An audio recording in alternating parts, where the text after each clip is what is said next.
જલવાહક પેશી મૂકવામાં આવી છે.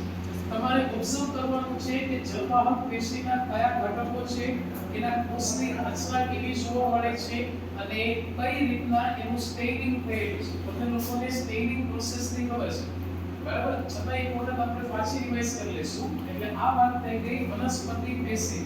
અહીંયા માઇક્રોસ્કોપની અંદર બે વનસ્પતિ પેશીઓ મૂકેલી છે, એક સરળ સ્થાયીની છે અને એક જટિલ સ્થાયીની છે. અહીંયા તમારું વનસ્પતિ પેશીનું ફંક્શન પૂરું.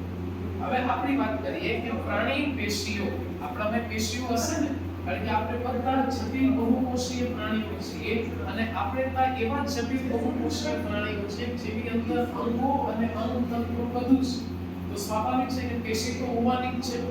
તમારા સિલેબસની અંદર 4 પ્રકારની પેશીઓ આપણે સમજાતા, જેમાં પહેલી કે જે આપણા શરીરના અંગોને ઢાંકવાનું કામ કરે એવી પેશી એટલે કઈ? અધિચ્છદીય પેશી.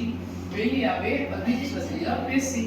બીજી સંયોજક પેશી કે જે ઘણા બધા પ્રકારો આપણે એની અંદર સમજાતા, એમને આપણે રિવાઇઝ કરીએ. ત્રીજી આવે ચેતાપેશી કે જેનું કામ સંદેશાનું છે અને ચોથી સ્નાયુ પેશી જેની મદદથી તમે મૂવમેન્ટ દર્શાવી શકો. એના વગર તો શક્ય જ નથી ને. મારે આ લાદીએથી આ લાદીએ જવું હોય તો સ્નાયુ પેશી વગર શક્ય નથી.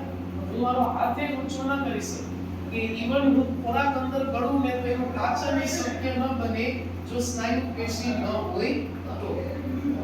આ બધા એના મુખ્ય પ્રકારો.